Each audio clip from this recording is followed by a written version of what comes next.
Hello, everybody. Welcome to today's show. My name is Spencer Walsh. We have a great one for you today on this episode of Newsflash. If you want to take a brief look about how the New York Times on the front page is covering the war in Afghanistan coming to a possible end under the Biden administration. Also, we will be principally really leading with live coverage of the protest for Adam Toledo in Chicago and Daunte Wright in Minnesota, all coming in the wake as the defense rests in the George Floyd trial, or the Derek Chauvin trial. It's not George Floyd on trial here, of course. A very provocative article, some bait dribbled in front of my nose today, and I snatched it up. Politico magazine published a piece called Inside Nancy Pelosi's War with AOC and the Squad. War is a strong word. We'll see if it's justified in this Politico article. And we'll take a look at some vaccine patents and the good news going on in the Nevada Democratic Party. We have a lot to talk about today and not a lot of time. So let's get right into it. So a lot of fun stuff to talk about. And we start with just quickly go through some of the insanity here about the New York Times and just like this blatant, like they're not even trying here. The front headlines really were kind of just jaw-dropping, like the Washington Post, New York Times, running all these kind of very weak but like very clearly blatant propaganda about, we need to take care of our little women drivers, like we need to make sure they're safe. Like it's really like what will happen to the women of Afghanistan? Oh yeah, well maybe they won't be at risk of constant, U.S. military action, and maybe they get a break, and maybe they get some sort of peace after 20 years of chaos and over 100,000 civilian deaths.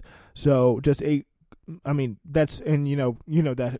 we're dealing with the U.S. military, so that could be a very conservative estimate, but it really is kind of incredible to see all this like concern trolling, I guess you could say. I mean, it's concern trolling, but it's being done by the most powerful people on the face of the planet about all of this like horror that would happen to our world standing if we leave Afghanistan. It's just not the right thing to do. It's very Trumpian, like that kind of just that same. They're talking about it as if it's just uncouth, like you stepped out of line. And I think it's looking pretty good for Biden, stuff that he's saying about it, seeming pretty positive. But again, you cannot, if you're looking at this rationally, if you're looking at who Joe Biden's always been and who the Democratic Party's always been and how things have always worked, you can't stop paying attention to this until it's across the finish line. You just can't, because it is such an important thing and something so important to very, very powerful people, so much so that they've screwed it up many, many times, this supposed easy withdrawal. So just a little something to keep your eye on here. Now let's turn live to the protest going on in Minnesota and in Chicago. I'll get you a sense of what's going on here. So if you're not familiar here with this, like two major things, one of the biggest moments is the one of the big reasons why they're protesting tonight in Chicago is the story with Adam Toledo. So it was really kind of a very intense and very sad moment. That video has just been released of. Let's go to this here now. So this is American cities. They're waiting on edge for this verdict in this murder trial of the former police officer Derek Chauvin. They prepared for renewed protest after Chicago officials released a video of a 13-year-old boy who was fatally shot by the police. A really kind of horrific situation. And here you can see Mayor Lori Lightfoot taking to the press conference area, calling for calm, saying that, we need to have a compassionate and sympathetic response. Literally seeing a boy with his hands up, just gunned down. So it was a really kind of a shaky, fast-moving video in Chicago on Thursday. Shows a police officer chasing a boy down a dark alleyway, yelling at him, "Stopping right now." The officer screams while cursing, telling him to drop his gun. "Hands, show me your hands. Drop it, drop it." As the boy turns and lifts his hands, the shot rings out, and he collapses. The boy, Adam Toledo, was killed. He was 13. Release of the officer's body camera footage set off a fresh round of consternation over police conduct in Chicago. And the funny thing is, like, this stuff, it wasn't even a story. It didn't get any press coverage until the body camera releases. So, like, how many of these stories exactly like this, or maybe there's some ambiguity around the details, and there's, like, more things that, like, various activists could point to, or like, conservative people could point to and say, well, this guy make intimations about his character, because that's the only way you can do this.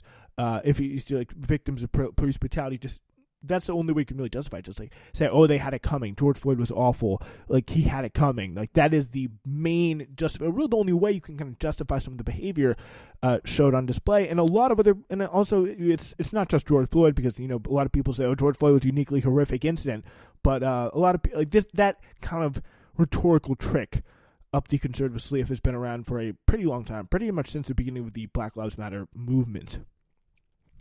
So release of this officer's body camera was a pretty big deal. So activists announced protests against the police in downtown Chicago, even as they didn't listen to Chicago Mayor Lori Lightfoot as she called for calm.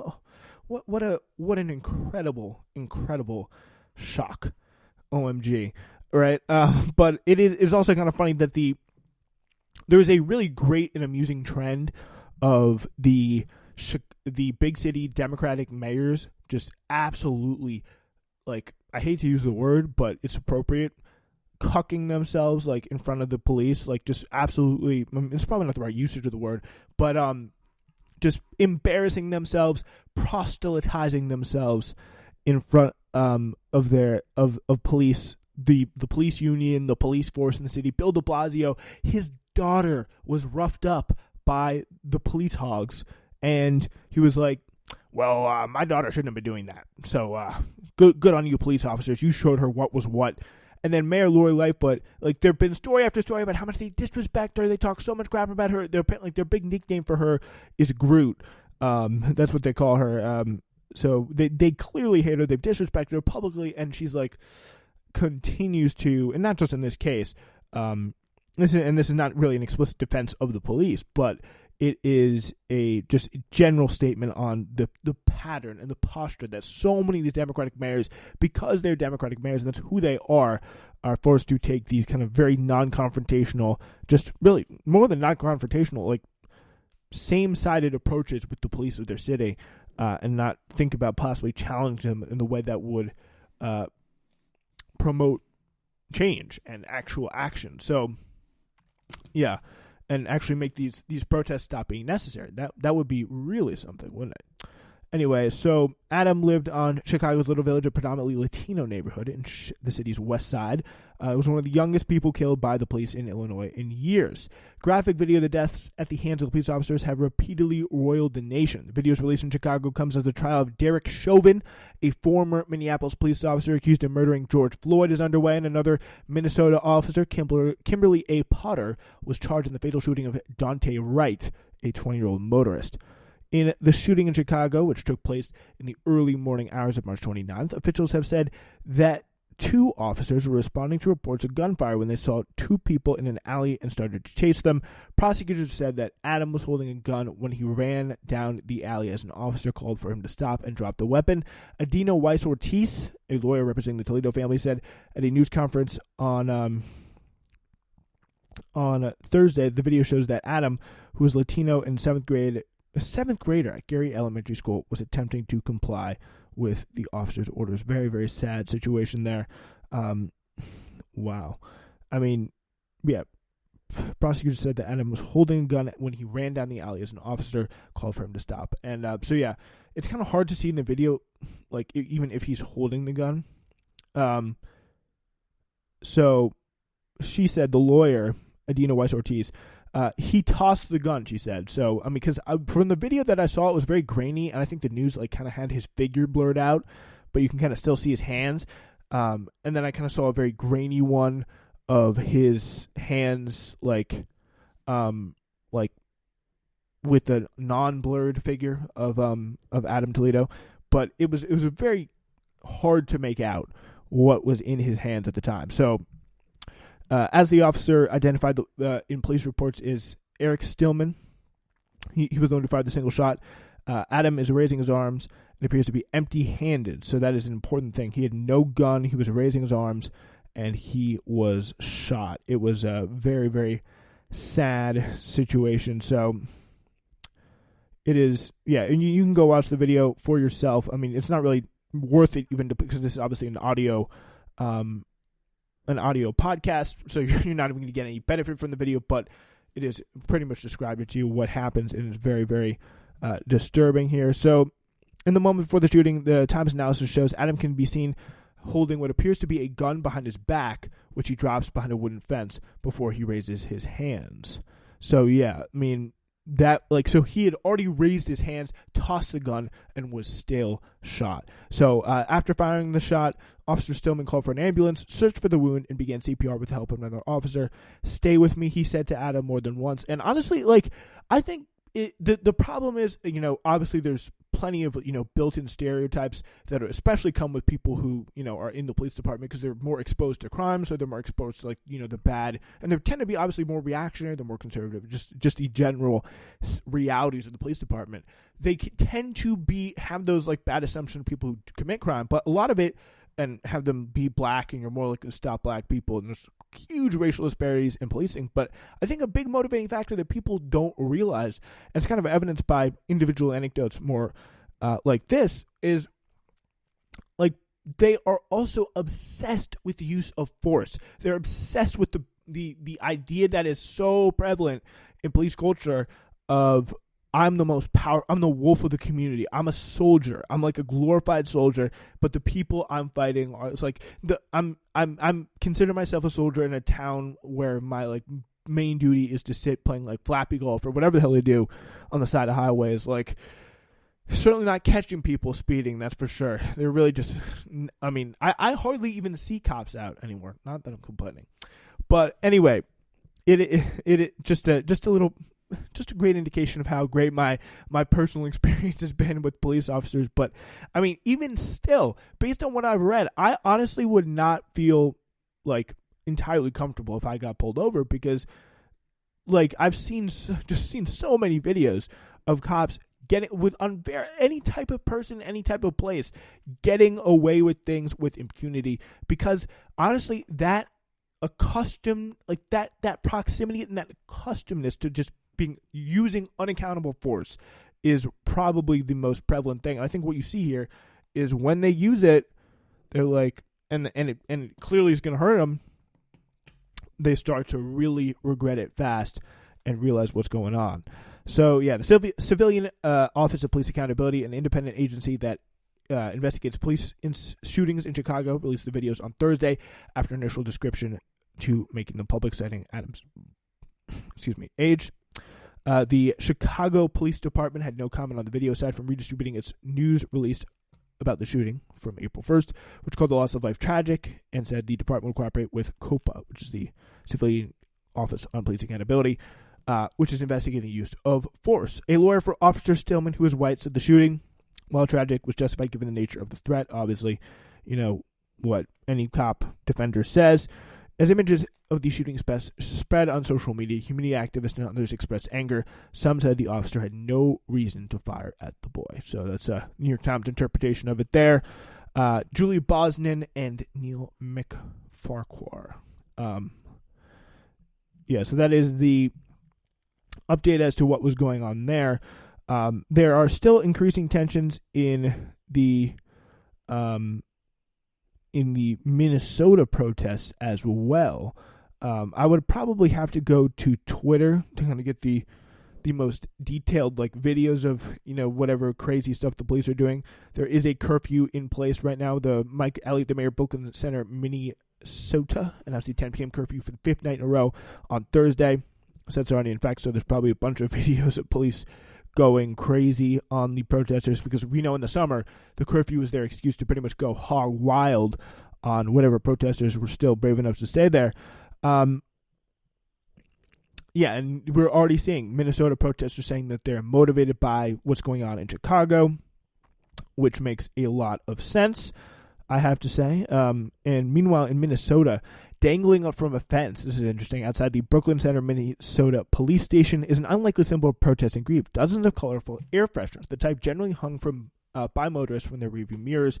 The symbolism is unmistakable. Daunte Wright, the 20-year-old black man, was fatally shot by a white officer this week, had told his mother that air fresheners were the reason he'd been stopped in the first place. He said they pulled him over because he had air fresheners hanging from the rear view mirror. The police, though, said they stopped Wright because of an expired vehicle registration. So that would be interesting to know who was telling the truth there. Police don't always have the greatest record with that, but you never know. Officials in Brooklyn Center, a suburb of Minneapolis, anticipating a fifth night of protest on Thursday, erected jersey barriers and additional fencing in strategic locations, making it impossible for protesters to reach the sidewalk next to the police station. This has been the site of demonstrations all week. So they don't want another Minneapolis 3rd Precinct moment, as cool as that was. But yeah, that's kind of what's going on in both Minneapolis and Minnesota at the moment. We are going to take a quick break, and we'll be back in just a minute.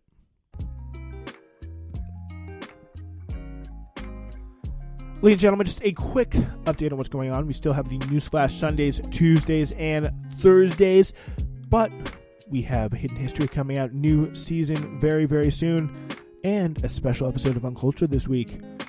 Suspense Watch Radio Network. You're listening to Newsflash Live.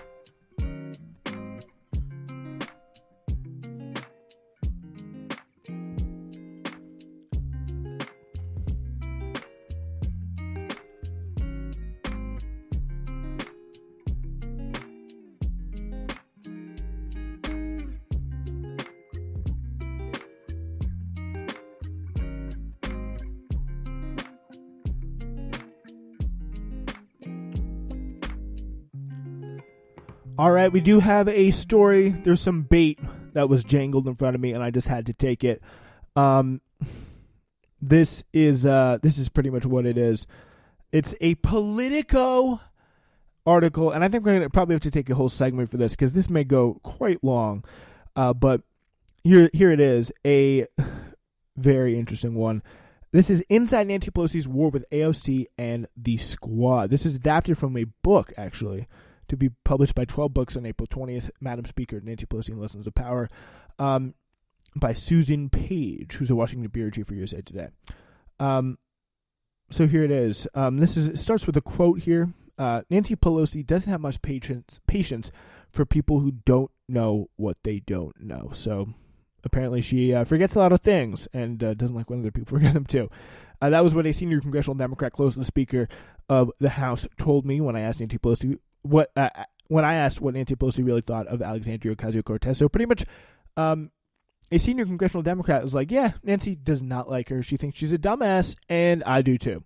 So yeah, that is again another indication of all the respect, all the hard work, all the good cred Nancy Pelosi has built up.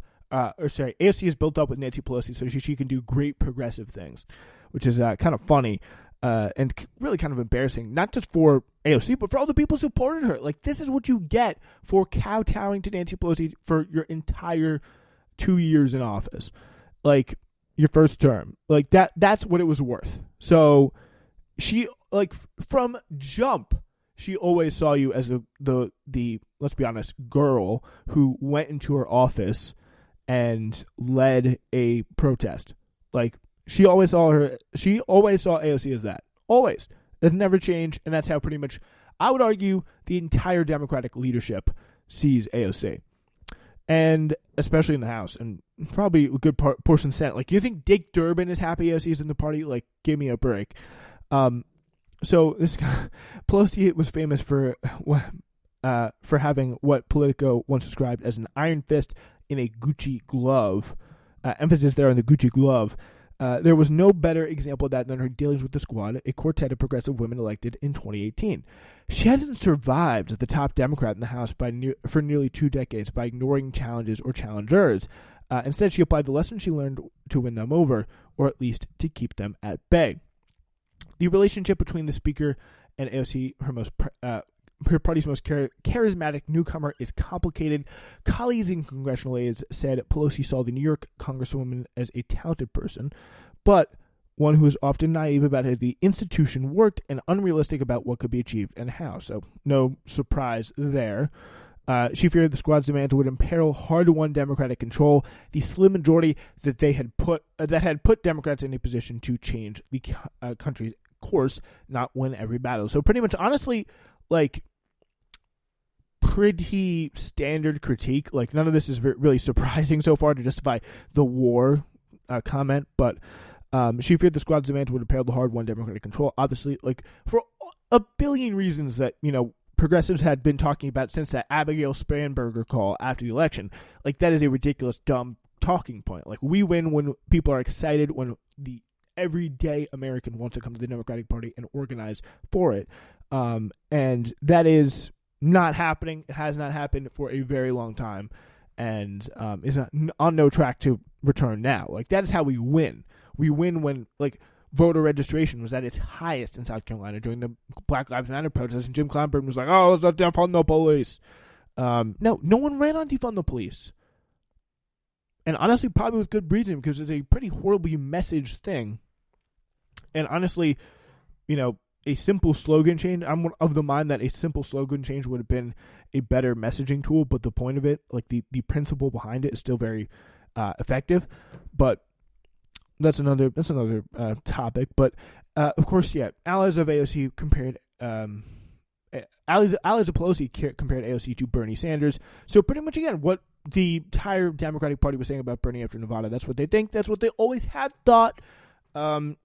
Yeah, she's a leader with a vision, but not a legislature who could build the sort of coalitions necessary to get much done in Congress. Yeah, because Congress is, to an extent, it's a slow-moving object, and that's why you need an inside-outside strategy. But the good thing is, power she has now. I don't mean to sound like Yoda there, but she does have power in a Congress that is such a slim majority for the Democrats that they could erase that majority entirely by challenging Pelosi at one point or another. So they don't really have that excuse anymore. They could still make waves, and they could still heighten the contradictions, to use that term, but they just don't really want to. So this is a great example of one of those things that, did Nancy Pelosi really write this? Is Susan Page like Nancy Pelosi anagrammed or something? This is particularly the sentence. She was exactly the sort of fresh-faced would-be revolutionary who had been giving speakers of the House trouble for generations. Pelosi saw them coming a mile away. And I just can think of her reading this and then thinking of the meme with the glasses and just I am so cool. I am a master legislator. Like, these people, they don't realize how pathetic they are. They don't realize how much they have lost, how insane it is that they win, how much of a testament to how bad the other side is that they ever win anything. And they are literally high off their own supply, and it doesn't matter anymore because, I don't know if you've noticed, nothing matters. Let's see what Nancy Pelosi, a.k.a. Susan Page, has to say here. A few weeks after the squad arrived in Washington, Pelosi described to them what her message was to the new members of the Democratic caucus. I say to them, as advocates, outsiders, outsiders to the club, outsiders to the club. It's literally, it's a high school cafeteria. Literally, that's all it is. It's a high school cafeteria of some of the most dumb and also most evil people in the world. So I say to them, as advocates, outsiders, it's our nature to be relentless, persistent, and dissatisfied. But that's not enough once you're elected. Once you come in, cross that door, take that oath, you have to be oriented towards results. Have confidence in what you believe in. Have humility and listen to somebody else, because you're not a one-person show. This is the Congress of the United States. So yeah, pretty much listen to me is all that really means. Listen to me. You're not going to get, you're silly little Alexandria. You're not going to be getting anything you want.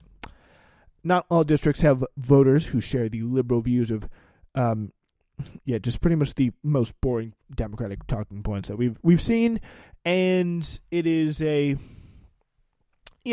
a completely, it's been disproven so many different times. Like the fact that Medicare for All, Green New Deal, they are some of the most popular policies of the party. The country genuinely agrees.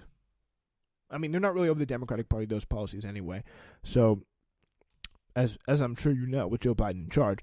But they are incredibly popular policies. They are where the political, support is. And you can say all you want that it's soft, but it already went through a good portion of one primary campaign with a lot of exposure, a lot of chance for criticism, especially Medicare for All, and really the whole Bernie Sanders agenda.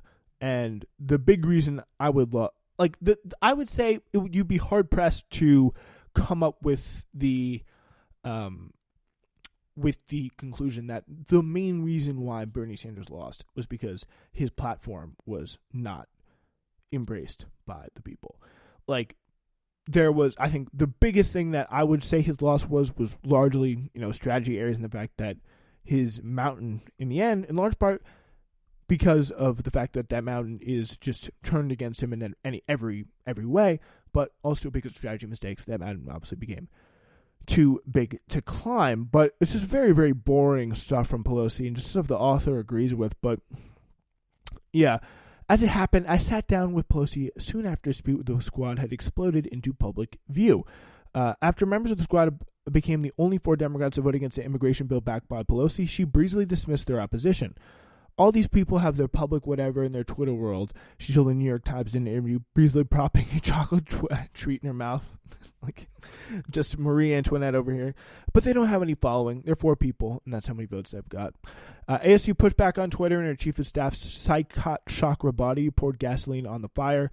He posted a series of tweets saying his boss was better at leading than Pelosi and accusing Democratic leaders of being unwilling to fight for their principles. So yeah, just basic criticism. And you can see Susan Page, a.k.a. Nancy Pelosi, is freaking out here. And then I remember, he pretty much left Washington after this. He, a few months later, he left the AOC comms department. He's like, oh, I'm gone now. Okay. This should probably have been the first red flag. Yes, he writes, Pelosi claims we can't focus on impeachment because it's a distraction from kitchen table issues, but I challenge you to find voters that can name a single thing House Democrats have done for their kitchen table this year.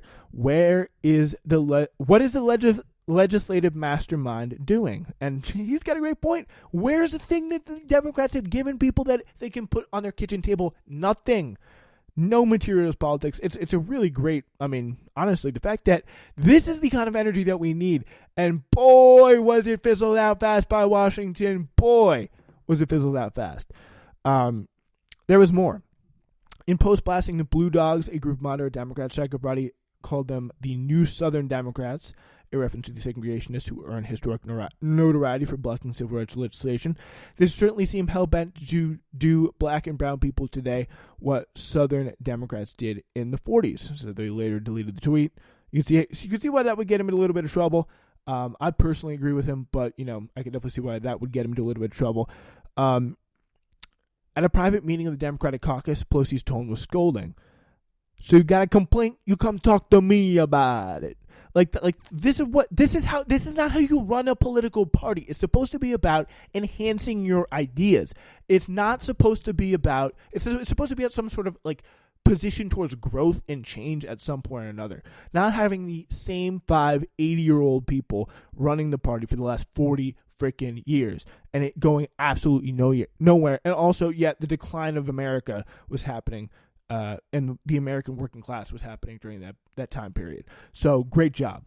But what the Democratic Party is running, it's not a political party. It's just a big, fat circle of dirty money. That is all it is. It's all about keeping the people happy and keeping them in place so the whole cycle can continue to flow uninterrupted. It's a big electrical circuit of just pure shit. I have to be honest, but do not tweet about armed members and expect us to think that is just okay. She said her agenda was to help children even when it was hard to do.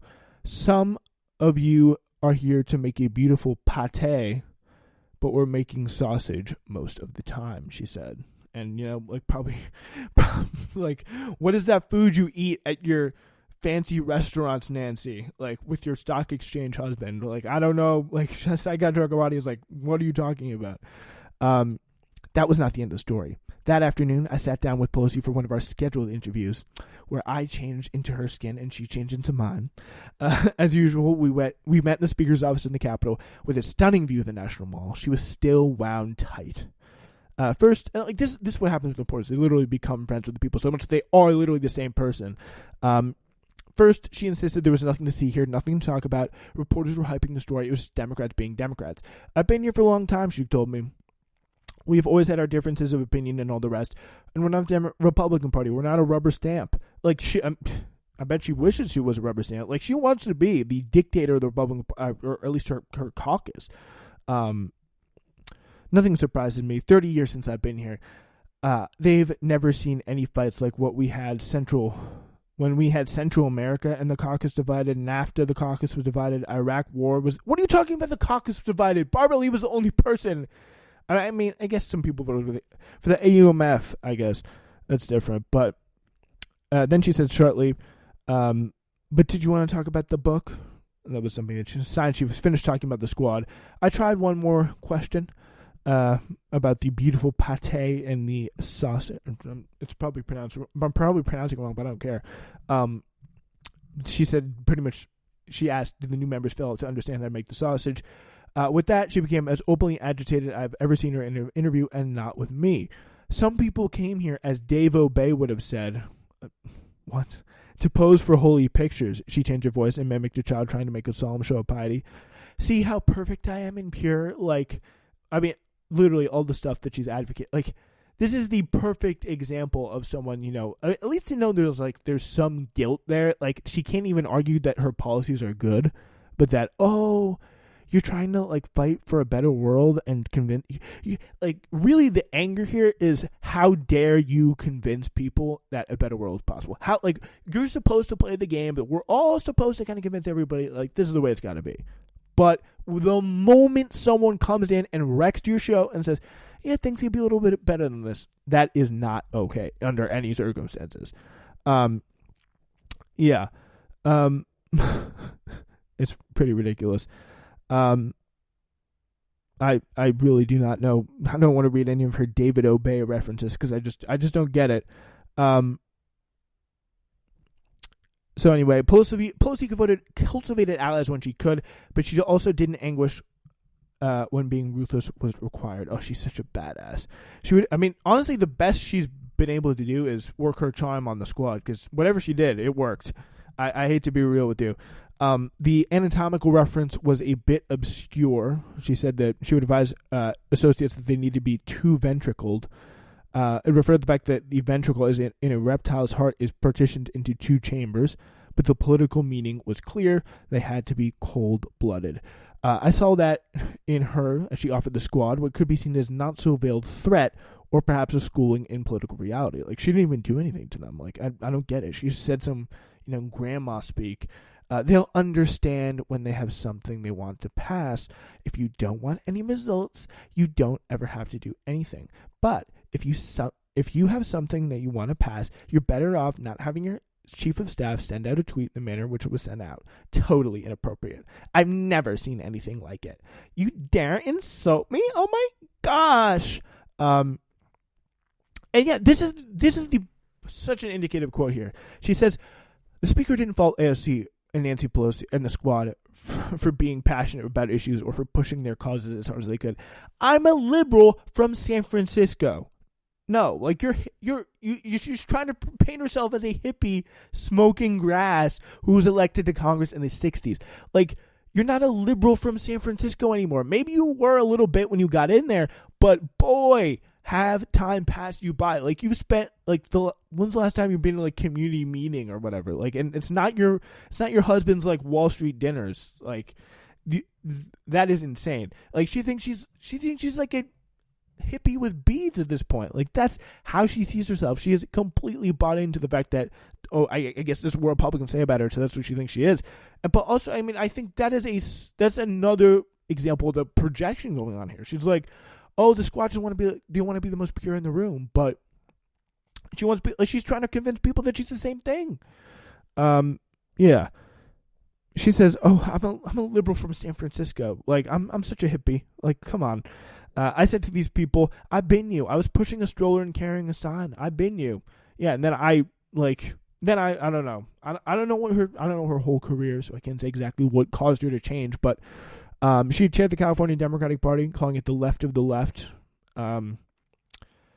Yeah, I mean, she's calling herself a progressive liberal, so I don't think that I wouldn't be surprised if the California Democratic Party was not the left, or was the left of the left, or was not the left of the left, and she was not talking any sense. But so yeah, I've been them. I know that. So yeah, it's just like, it's a phase. You caring about, like, you know, actually passing policies and moving the ball forward in any progressive issue. That's just a phase. You'll grow out of that eventually. Like, that is when that's who leads the Democratic Party. It's really not surprising the state we're in.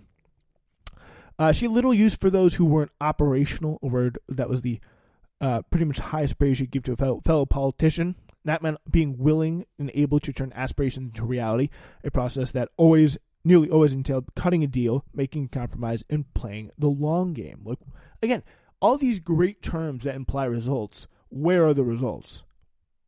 Again, where are the results? I don't get it. Everyone understood that Pelosi's relationship with AOC was wary and cool. Fewer knew her ties with another member of the squad, Ilhan Omar, were warm. The outreach that had made them friends is an example of how Pelosi painstakingly cultivated the loyalty of so many Democrats in her caucus, even those who might be inclined to cross her. So again, like Pelosi completely throwing her under the bus over her Israel comments. So great reminder of her true masters, but then she apparently came crawling back here. Omar, a petite and possessed woman wearing a colorful hijab, sat down in her small congressional suite with me to describe their history, a story she had never before told a journalist. The morning the Somali refugee-born refugee, won the Democratic primary in Minnesota, Omar recalled Pelosi was among the first people to call with congratulations. Omar was then 36-year-old and former state legislature member and prevailed in a 6-way primary, defeating the former Speaker of the Minnesota House, among others. Her victory in November was all but assured since the Minnesota's 5th is pretty blue, excuse me. You're going to win, so we'll see you in November, she told her in the call. She took the opportunity to raise an issue that was troubling her. The House of Representatives had a ban on headgear enacted in 1837 that would ban Omar from walking into the chamber wearing her hijab. I would be a little worried what happens if we don't win the majority, she said. Will they amend that for me? Would I be able to sit as a member of Congress? Pelosi told her not to worry about that, and she would fix it. Pelosi began checking in every week or so, offering advice and reassurance. And then aides would tell Omar teasingly, Auntie Nancy's calling. So that's actually, kind of a genuinely nice favor, I guess you could say. I mean, I don't know how much Pelosi really had to, I don't know how much work it was for her to get that passed. She made sure that she had no problem because she won the majority. The new Congress voted to amend the rule to allow religious head coverings. And I don't know whose exactly decision it was, but it really, it was, yeah, this is one of the best moments here. This is kind of how it so quickly flips. So they passed this bill. They amend this bill allowing head coverings. Again, I don't really know how far Nancy Pelosi had to go in order to do this for her, but it's generally a nice thing. Probably eased Ilhan Omar's journey into Congress a bit. But yeah, so then the new Congress would amend the rule to allow religious head coverings, a measure sponsored by Pelosi and Omar. That turned out to be controversial, but Omar quickly sparked a firestorm with comments critics said played into anti-Semitic tropes. And I think Pelosi literally came out and condemned Omar at the time, but behind the scenes, Pelosi and Omar were talking. She said, we had a conversation about what was happening here, and the conversation she was having with people and everyone who had expressed concern to her. But Pelosi didn't issue orders or tell Omar what to do. She was being she was respectful. She wasn't depriving me of the agency of being able to understand the gravity of what was happening. So again, just like woke gibberish there. I had gotten here. I should know what it means to be here in the context in which it was taking place. The top 5 House Democratic leaders, including Pelosi, called on Omar to apologize, saying her comments had been deeply offensive. Again, if you remember, that was the All About the Benjamins comment. So interestingly, Omar sat down privately with one of her sharpest critics, the New York representative Nita Lowey, who is, thank God, no longer my representative. Now it's Mondaire Jones. A few months later, the day after she had blown him in private at AOC over an immigration vote, Pelosi called Omar on the phone. Omar assumed it would be to take issue with her vote too, but she braced for a difficult conversation. She was like, what? Very, very weird. She's trying to pit, it looks like she's trying to pit AOC against Elon here. Pelosi was like, what are you doing on this date? We're going to Ghana. Do you want to come? Pelosi was leading a congressional delegation marked the 400th anniversary of the opening of the slave trade to America. There was 1 seat in the delegation for a freshman member, and 9 freshmen were members of the Congressional Black Caucus, and all of them presumably would have been eager to go. I was like, I'd be honored to go to Ghana. Omar tweeted photos from her trip. One of them showed Omar and Pelosi standing at the door of no return on Goree Island, holding hands and smiling. By the end of the year, Pelosi had set a record for keeping her caucus together, despite its ideological differences. So again, nothing too crazy. I don't think the iron fist and Gucci glove is really warranted, but maybe the Gucci glove is, but I don't know about complete iron fist. But to be fair, actually iron fist is warranted. Like she's done it. She's got the results, and they are not the. I think it's very important to admit that AOC and Ilhan Omar, they're not the people who came in with that fire that we kind of elected them. It's just the reality of the situation, and kind of puts electoral politics in pretty good perspective. Democrats recorded their highest level of party unity since the CQ roll call began tracking the measure in 1956. Pelosi was winning the battle to control the progressives and keep the party together, but she also knew the war was being waged anew, with more fights to follow soon. So that'll be interesting to follow, and if there's any fights to come, we will cover them for you here on Newsflash. Just our last 2 stories quickly here. We're, of course, going to be talking about a new poll. Most Americans agree there should not be vaccine patents in a health crisis, and it's time to waive them as India and other global south countries continue to see the virus spike. And, we got to do a full story on this one. But we're going to take a quick music break, and you're really going to love this song that I have queued up for you. It's cool sax, and we will be back in just about a minute.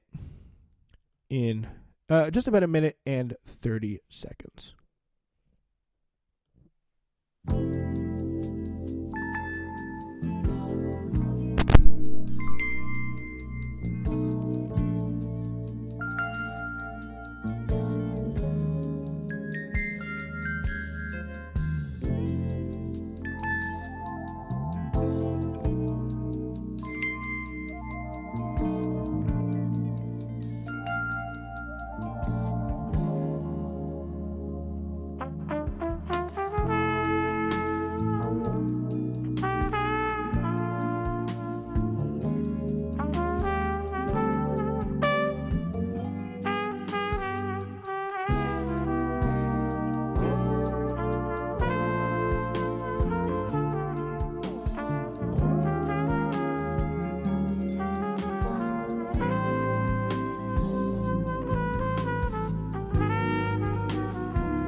Some good news on the show today,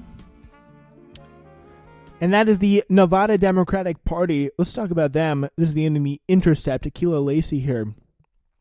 It's been just over a month since the staff of the Nevada Democratic Party quit rather than work alongside an incoming slate of candidates backed by the local chapter of the Democratic Socialists of America, taking $450,000 in severance with them.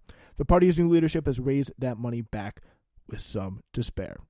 $530,000 from more than 16,500 contributions since the March 6th elections, when a progressive slate of 5 candidates, 1 incumbent and 4 newcomers, took over the party, beating their preferred picks of the local machine.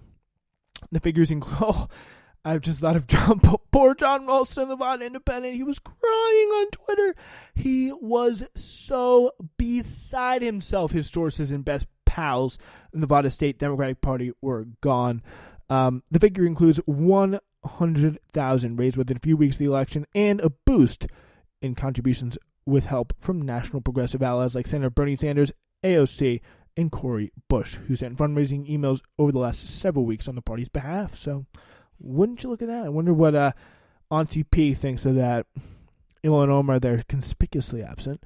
The battle between the state's Progressive Caucus, which includes the Nevada organization Left Caucus and a growing contingent of DSA and local party apparatus, led by against the local party apparatus, led by allies of former Senate Majority Leader Harry Reid, reached national prominence in 2016. During Sanders' run for president, Reid and the Democratic National Committee Chair, Debbie Wasserman Schultz, chastised Sanders' campaign for shutting down the Nevada Democratic Caucus. The tension escalated when Sanders won the caucus in 2020, and progressives who built local infrastructure during the 2016 cycle started to see the fruits of their labor.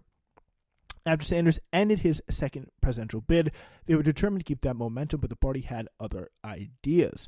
So her predecessor did not only almost empty the money from the state party's accounts, but they also funneled the money to the DSCC and notified Whitmer that all their consultants had terminated their contracts. The DSCC will use the money to support the 2022 re-election campaign of Senator Catherine Cortez Masto. In the run-up to March 6th, Cortez Masto asked Whitmer to drop out of the race and approach her opponent, Clark County Commissioner Tick Sagerblum, a Sanders ally who was established in the state party, to run. Some former party staff has since reached out to the new team to support the transition. So Whitmer should, and it looks like she is, rolling up those double birds. So great news there. And what a positive note. This shows you how strong the Progressive Party, maybe this is a strategy for future success. Take over state parties, take over anything you possibly can from the Democrats. That is structure, that determines these things, controlling levers of power.